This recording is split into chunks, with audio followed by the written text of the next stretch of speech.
नमस्कार, 20 मिनट 20 खबर में आपका स्वागत है। मैं हूं आपके साथ सुमित गुप्ता। अगले 20 मिनट में हम आपको 20 अहम खबरों से रूबरू करवाने वाले हैं। तो चलिए शुरू करते हैं 20 मिनट में 20 खबरों का सिलसिला। प्रदेश के सरहदी जिले श्रीगंगानगर में पंजाब के किसानों ने राजस्थान पंजाब बॉर्डर पर धरना लगा दिया है। धरने के कारण श्रीगंगानगर अबोहर रास्ता पूरी तरह से जाम हो गया है। पंजाब सीमा क्षेत्र में धरने पर बैठे पंजाब के किसान पंजाब सरकार से क्षतिग्रस्त और खराब हुई फसलों के मुआवजे की मांग कर रहे हैं। किसानों ने घोषणा कर दी है कि जब तक पंजाब सरकार किसानों के मुआवजे सहित अन्य मांगों पर सहमति नहीं जता देती है, तब तक ये धरना जारी रहेगा। साधुवाली चेक पोस्ट पर धरने की वजह से दोनों ओर यातायात बाधित हो गया है और वाहनों की कतार लगी हुई है। सूचना पर पहुंची श्रीगंगानगर पुलिस ने वाहनों को डाइवर्टेड रोड वाया सादुल शहर और हिंदूमल कोट होते हुए रवाना किया। तो वहीं धरना स्थल पर पंजाब पुलिस भी मौजूद है। ये धरना तब तक जारी रहेगा जब तक पंजाब सरकार साडे नाल गलबात करके साडियां मंगां नहीं मनदी, तद तक मोर्चा जारी रहेगा। तो हमने ट्रैफिक को साइडों में से निकाल रहे हैं ट्रैफिक को। तो बड़े साधनों को कैसे निकाल रहे हैं? और बड़े साधन है सादुल शहर होकर निकल रहे हैं और छोटे साधन है इंदुबल कोट होकर गुमजाड़ होकर निकाल रहे हैं। मध्य प्रदेश और राजस्थान में लगातार बारिश के बाद चंबल नदी उफान पर है और चंबल नदी के उफान पर आने के बाद खतरा निचले इलाकों में बढ़ने लगा है। कोटा बैराज की अगर बात की जाए तो कोटा बैराज के 13 गेट खोल दिए गए हैं और 1,70,000 क्यूसेक पानी की निकासी की जा रही है। गांधी सागर बांध में पानी की आवक बढ़ने के साथ गांधी सागर बांध से पानी छोड़े जाने के बाद चंबल से जुड़े सभी बांधों से पानी की निकासी शुरू कर दी गई है। ऐसे में सभी बांधों से पानी छोड़े जाने के बाद निचले इलाकों में खतरा बढ़ने लगा है, जिसके बाद कोटा जिला प्रशासन ने चंबल नदी के किनारे सटी सभी बस्तियों में अलर्ट जारी कर दिया है। इसके अलावा काली सिंध और पार्वती के जलस्तर खतरे के निशान पर पहुँच गए हैं। काली सिंध नदी की ढिपरी पुल पर करीब 15 फीट पानी भर गया है, जिसके बाद स्टेट हाईवे 70 पर कोटा इटावा रास्ता बंद हो चुका है, जिससे इटावा उपखंड का जिला मुख्यालय से संपर्क कट चुका है। वहीं पार्वती खातोली पुल पर 20 फीट से अधिक पानी है, जिसके कारण मध्य प्रदेश से भी संपर्क फिलहाल कटा हुआ है। प्रतापगढ़ जिले में भी बरसात का दौर जारी है। लगातार हो रही बारिश से आम जनजीवन पूरी तरह से प्रभावित हुआ है। भारी बारिश के कारण कई रास्ते बंद पड़े हुए हैं। पिछले 24 घंटे में अरनोद में सर्वाधिक 173 मिलीमीटर बरसात दर्ज की गई है। वहीं प्रतापगढ़ में 110, छोटी सादड़ी में 50, धरियावाद में 78, पीपल खूंट में 25 मिलीमीटर बरसात दर्ज की गई। लगातार बारिश के कारण जिले के आधा दर्जन से ज्यादा बांध ओवरफ्लो हो चुके हैं, जिसके बाद प्रशासन ने मुनादी करवाकर लोगों को सचेत रहने की चेतावनी दी है और बाढ़ का अलर्ट भी जारी किया है। राष्ट्रीय राजमार्ग पर भी कई स्थानों पर पुलियाओं के ऊपर से पानी बहने के कारण जाम लगा रहा। लगातार हो रही बरसात से कई इलाकों में कच्चे मकानों के गिरने की भी सूचना है। 8 व्यक्तियों की अभी तक बरसाती हादसों में मौत हो चुकी है। कलेक्टर सौरभ स्वामी द्वारा नागरिकों से अपील की गई है कि वो जल बहाव और भराव वाले इलाकों से दूर रहें। चित्तौड़गढ़ वनखंड के आसपास हमेशा ही तेंदुए की हलचल होती रहती है। मंगलवार रात भी भदेसर उपखंड के धनेश्वर महादेव मंदिर के पास तेंदुए की हलचल देख वहां से निकल रहे 3 राहगीरों ने उसकी मूवमेंट को अपने कैमरे में कैद कर लिया। तेंदुआ अपने शिकार के लिए झाड़ियों में छुपकर बैठा था। क्षेत्रवासियों को देख वो दूसरी तरफ जाकर फिर झाड़ियों में छुप गया। हीरालाल रायका, पूरण सिंह कन्नौजिया और लक्ष्मण सिंह 3 क्षेत्रवासी भदेसर से अपने गांव कन्नौजिया केसरपुरा जा रहे थे। इसी दौरान झाड़ियों के पीछे उन्हें तेंदुआ दिखाई दिया। तीनों ने 100 फीट की दूरी पर अपनी कार रोकी और वीडियो बनाना शुरू किया। तेंदुआ बहुत देर तक झाड़ियों के पीछे से रोड की तरफ देखता रहा। उसके बाद धीरे धीरे रोड क्रॉस करते हुए दूसरी तरफ जाकर झाड़ियों में छुप गया। क्षेत्रवासियों का कहना था कि वो लगातार गुर्रा रहा था। शायद तेंदुआ अपने शिकार का इंतजार कर रहा था। धनेश्वर महादेव मंदिर के आसपास पूरा एरिया जंगल और पहाड़ी इलाका है। यहाँ पर इससे पहले भी कई बार तेंदुए की हलचल देखी गई है।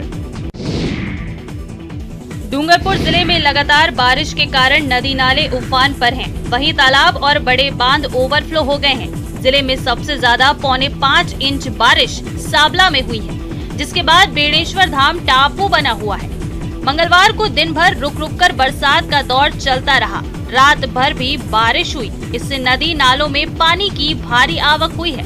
कई जगह खेत और खलिहान पानी से लबालब हो गए हैं। पानी की अच्छी आवक के कारण बांध लबालब हो चले हैं, जिसके बाद सोम कमला आंबा बांध के गेट खोलने पड़े। बांध के 2 गेट 70 सेंटीमीटर तक खोले गए हैं, जबकि 2 गेट 1-1 मीटर खोले गए। चारों गेट से 27,098 क्यूसेक पानी की निकासी हो रही है, जबकि सोम, कागदर और गोमती नदी से 25,900 क्यूसेक पानी की आवक बनी हुई है। सोम कमला आंबा बांध के गेट खुले रहने से बेणेश्वर धाम पर सोम नदी में पानी की भारी आवक हुई। वहीं माही और जाखम नदियों से भी पानी आ रहा है। बेणेश्वर धाम पहुंचने वाले रास्ते साबला, वालाई और बांसवाड़ा पुलियों पर पानी बहने लगा है, जिससे धाम पर आना जाना बंद हो गया है। बारां जिले में हो रही बरसात लोगों के लिए मुसीबत बनी हुई है। इस भारी बारिश में जहां कई रास्ते बंद हैं, वहीं लोग जान जोखिम में डालकर नदी की पुलिया पार करने को मजबूर हैं। जिले के नवाबपुरा गांव की बरसाती नदी की पुलिया के ऊपर पानी की तेज रफ्तार चादर चल रही है, लेकिन देखिए लोगों की मजबूरी। कंधे पर बच्चों को बैठाकर जोखिम भरी राह पार कर रहे हैं ताकि बच्चों की पढ़ाई हो सके। दरअसल गांव के सरकारी स्कूल में जाने के लिए यही एक रास्ता है। इस नदी पर बनी पुलिया के काफी नीचे होने के कारण तेज बरसात में इस पुलिया के ऊपर से पानी गुजरने लगता है, जिसके कारण ऐसी स्थिति पैदा हुई है। बारिश के दिनों में हर साल यही हालात पैदा होते हैं। बच्चों के अभिभावक नदी में तेज बहाव होने के बावजूद कंधों पर बच्चों को बैठाकर नदी पार कराकर स्कूल ले जाते हैं और ले आते हैं। नदी पार करते समय हमेशा हादसों का डर लगा रहता है। देश में पुष्टि मार्गी संप्रदाय की प्रधान पीठ राजसमंद जिले के नाथद्वारा श्रीनाथ जी मंदिर में कोरोना के 2 साल के बाद इस बार जन्माष्टमी महोत्सव पूरे हर्षोल्लास के साथ मनाया जाएगा। मंदिर में 19 अगस्त को जन्माष्टमी और 20 अगस्त को नंद महोत्सव मनाया जाएगा। मंदिर में भक्तों की भारी भीड़ होने की संभावना को देखते हुए इस बार जिला प्रशासन और मंदिर मंडल ट्रस्ट ने विशेष इंतजाम किए हैं। ये मंदिर पुष्ट मार्गी संप्रदाय के 4 प्रमुख मंदिरों में शुमार है। मंदिर मंडल के अनुसार 19 अगस्त को जन्माष्टमी के दर्शन होंगे, जबकि 20 अगस्त को सुबह से ही नंद उत्सव मनाया जाएगा। 19 अगस्त को परंपरा अनुसार जन्माष्टमी के दर्शन होंगे, जिसमें रात 8:30 बजे से 11:45 तक प्रभु के जागरण के दर्शन होंगे। पुष्टि मार्गी परंपरा में प्रभु के जन्म के दर्शन श्रद्धालुओं को नहीं होते हैं। ऐसे में प्रभु के जन्म के अवसर पर रसाला चौक में 21 तोपों की सलामी दी जाएगी, जिसके लिए श्रीनाथ गार्ड और पुलिस प्रशासन तैयारियां कर रहा है। साथ ही गार्ड को प्रशिक्षण दिया जा रहा है। 20 अगस्त को श्रीनाथ जी की हवेली में नंद महोत्सव मनाया जाएगा। चित्तौड़गढ़ जिले में सावन के दौरान भले ही बारिश कम हुई है, लेकिन भादो महीना शुरू होते ही मॉनसून तेजी से सक्रिय हुआ है, जिसके बाद झमाझम बारिश का दौर जारी है। लगातार बारिश के कारण जिले के 2 बड़े बांध गंभीरी और घोसुंडा लबालब हो गए हैं। इन बांधों के लबालब होने के बाद पानी की निकासी के लिए गेट खोल दिए गए हैं। इस बीच लोगों की लापरवाही देखने को मिली है।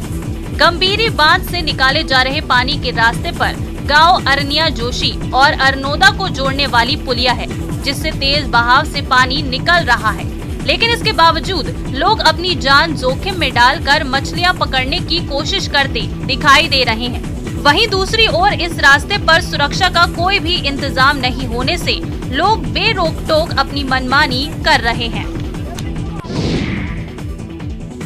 भारी बारिश ने देश के कई राज्यों में तबाही मचा रखी है। बीते 48 घंटों के दौरान महाराष्ट्र के कई हिस्सों में भी भारी बारिश से जनजीवन अस्त व्यस्त नजर आया। प्रदेश के भंडारा जिले में भारी बारिश ने लोगों का जीना मुहाल कर दिया। लगातार बारिश के कारण भंडारा जिले में बाढ़ के हालात पैदा हो गए हैं। आलम यह है कि जिले की वैनगंगा नदी खतरे के निशान से ऊपर बह रही है, जिसकी वजह से करीब 44 गांवों का संपर्क प्रशासन से टूट गया है। लोगों के घरों में पानी घुसने से परेशानी का सामना करना पड़ रहा है। वहीं बाढ़ के हालात को देखते हुए 150 परिवारों को सुरक्षित जगह पर स्थानांतरित किया गया है। भंडारा जिले में इस महीने में यह दूसरी बार बाढ़ के हालात बने हैं। भारी बारिश की वजह से भंडारा तुमसर महामार्ग भी बंद हो गया है। मध्य प्रदेश में पिछले 2 दिन से लगातार हो रही बारिश की वजह से नदी और नाले उफान पर चल रहे हैं। मध्य प्रदेश के मंदसौर में पशुपतिनाथ मंदिर में शिवना नदी के बाढ़ का पानी घुस गया है। भगवान पशुपतिनाथ के सभी मुख शिवना नदी में आई बाढ़ के कारण जलमग्न हो गए हैं। मंदिर में पानी को देखते हुए आम श्रद्धालुओं का प्रवेश बंद कर दिया गया है।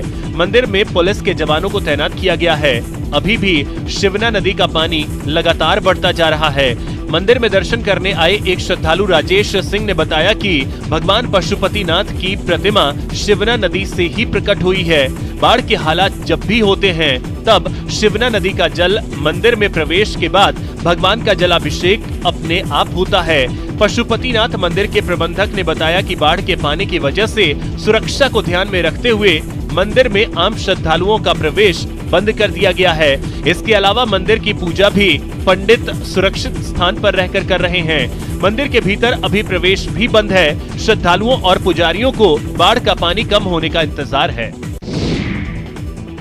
कश्मीर के पहलगाम में मारे गए भारत तिब्बत सीमा पुलिस बल के जवानों को श्रीनगर में श्रद्धांजलि दी गई। इस मौके पर जम्मू कश्मीर के एलजी मनोज सिन्हा भी मौजूद रहे। एलजी ने खुद शहीदों के शव को कंधा दिया। ये सम्मान उन वीर जवानों के लिए था जिन्होंने मुस्तैदी से अपनी ड्यूटी निभाई और अमरनाथ यात्रा से लौटते वक्त बस के खाई में गिर जाने से उनकी मौत हो गई। बता दें कि पहलगाम में मंगलवार सुबह 11:10 पर आईटीबीपी की एक बस 100 फीट गहरी खाई में जा गिरी। हादसे में 7 जवानों की मौत हो गई। बस में आईटीबीपी के 39 और जम्मू कश्मीर पुलिस के 2 जवान सवार थे। बस का ब्रेक फेल होने की वजह से यह हादसा हुआ। सभी जवान अमरनाथ यात्रा से ड्यूटी कर लौट रहे थे। जवान अमरनाथ यात्रा के स्टार्टिंग पॉइंट चंदनवाड़ी से पहलगाम जा रहे थे। बीच में ही ड्राइवर ने नियंत्रण खो दिया और बस खाई में जा गिरी। हादसे में 7 जवानों की जान चली गई। गंभीर रूप से घायल 8 जवानों को इलाज के लिए श्रीनगर ले जाया गया है। बाकी का इलाज अनंतनाग के एक अस्पताल में चल रहा है। भीलवाड़ा में पिछले 24 घंटे से बारिश का दौर चल रहा है। ऐसे में जिले से गुजरने वाली नदियां अब अपने पूरे वेग में बह रही हैं। सबसे ज्यादा पानी की आवक बनास नदी, बेड़च और कोठरी नदी में हुई है। इसके कारण इन नदियों में उफान आया हुआ है। वहीं बनास नदी अपने पूरे वेग में पुलिया के ऊपर से बह रही है। इसकी वजह से कई गांवों का संपर्क कट चुका है। बडलियावास इलाके से निकल रही बेड़च भी नदी पुलिया के ऊपर बह रही है। ऐसे में स्थानीय पुलिस की ओर से पुलिया से लोगों के आवागमन पर रोक लगा दिया गया है। प्रशासन की ओर से लोगों को नदी नालों से दूर रहने की अपील की जा रही है। बेड़च और मेनाली में हुई भारी बारिश से पानी की आवक के बाद त्रिवेणी से आगे बनास नदी ने कई रास्तों को अवरुद्ध कर दिया है। इधर सवाईपुर इलाके से निकल रही कोठारी नदी के हाल भी कुछ ऐसे ही हैं। पानी बढ़ने के कारण सवाईपुर, सालरिया, सवाईपुर, कोटरी और बरलियावास से निकलने वाले रास्ते बंद हो चुके हैं। इन सभी मार्ग पर पुलिस का जाब्ता तैनात कर दिया गया है। कान्हा की नगरी मथुरा में कृष्ण जन्माष्टमी 19 अगस्त को मनाई जाएगी। ऐसे में जन्माष्टमी को लेकर तैयारियां भी चल रही हैं।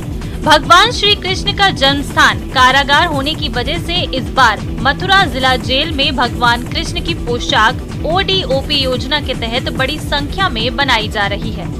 मथुरा जेल से ही एक कंपनी के माध्यम से देश के कई मंदिरों और देश के बाहर विदेशों में भी कान्हा की पोशाक भेजी जा रही है। दिलचस्प बात ये है कि इन पोशाकों को बनाने का जिम्मा एक मुस्लिम बंदी की देखरेख में किया जा रहा है। 5000 की संख्या में बनने वाली इन पोशाकों को ऐसा नहीं है कि कोई प्रोफेशनल कारीगर बना रहा हो।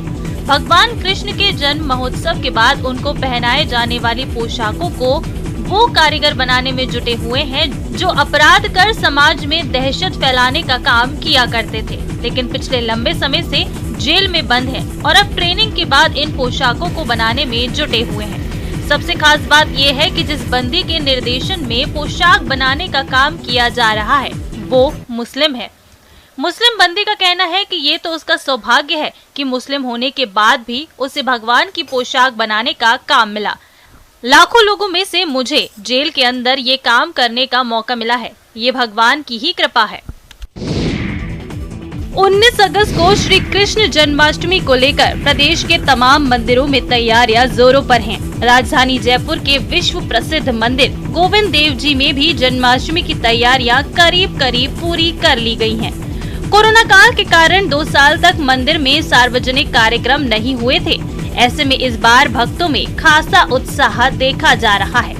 हालांकि सीकर में खाटू श्याम जी मंदिर में हुई घटना के बाद मंदिर प्रशासन सजग है और सुरक्षा के कड़े इंतजाम किए गए हैं। मंदिर में जगह जगह कैमरे लगाए गए हैं, साथ ही एंट्री और एग्जिट गेट्स अलग अलग बनाए गए हैं।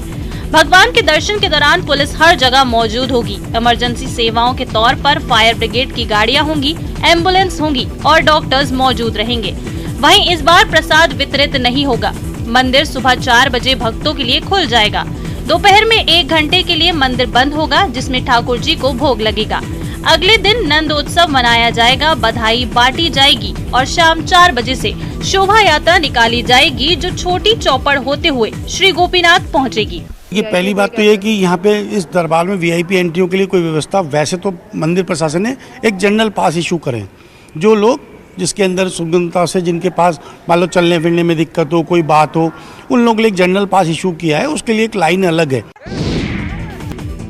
मध्य प्रदेश में लगातार बारिश से कई इलाके जलमग्न हो गए हैं। प्रदेश के राजगढ़ जिले में हुई तेज बारिश के बाद मोहनपुरा डैम के 17 गेट में से 14 गेट खोलकर 5,500 क्यूसेक पानी छोड़ा गया। डैम के पानी से नेवज नदी के छोटे पुल पर पानी भर गया, जिससे सैकड़ों गांवों का जिला मुख्यालय से संपर्क बंद रहा। यहाँ के पुराने बस स्टैंड के आसपास की करीब 30 से अधिक दुकानें और गुमटियां पानी में डूब गई। जल भराव के बाद आसपास सुरक्षा कर्मियों को तैनात किया गया है। खरगोन जिले की पवित्र नगरी महेश्वर में भी नर्मदा नदी उफान पर है। लगातार जलस्तर बढ़ने से अहिल्या घाट डूब गए हैं। घाट पर स्थापित शिवलिंग का मां नर्मदा अभिषेक कर रही है। नर्मदा नदी के बीच बने बाणेश्वर मंदिर भी डूब गया।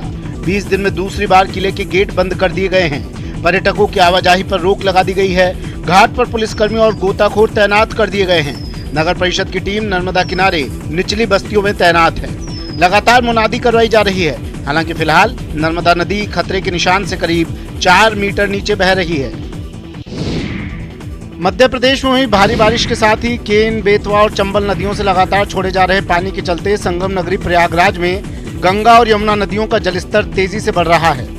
संगम क्षेत्र में करीब सभी स्नान घाट पूरी तरह से जलमग्न हो गए हैं। काली सड़क से लेकर लाल सड़क पर पानी भर गया है। गंगा और यमुना नदियों का जल बड़े हनुमान मंदिर की बाउंड्री तक भी पहुंच गया है। जिन सड़कों पर मोटर गाड़ियां फर्राटा भरती थी, उन सड़कों पर आज नावें चल रही हैं। रामघाट पूरी तरह से जलमग्न हो गया है और हरिहर गंगा आरती स्थल भी डूब गया है। इसके अलावा संगम क्षेत्र में बनी झोपड़ियां भी जलमग्न हो गई हैं। प्रशासन के आदेश के बाद घाटिये, दुकानदार और तीर्थ पुरोहित सुरक्षित स्थानों पर जा रहे हैं। संगम क्षेत्र में लगातार बढ़ रहे जलस्तर को देखते हुए एसडीआरएफ और जल पुलिस की तैनाती कर दी गई है। जिला प्रशासन ने बाढ़ के खतरे को देखते हुए बाढ़ चौकियों को भी अलर्ट कर दिया है। जैसे संगम का जो क्षेत्र है, उस क्षेत्र से पानी इतना ज्यादा आगे बढ़ गया है कि यहाँ जहाँ हम लोग अभी खड़े हैं, ये रोड का स्थान है।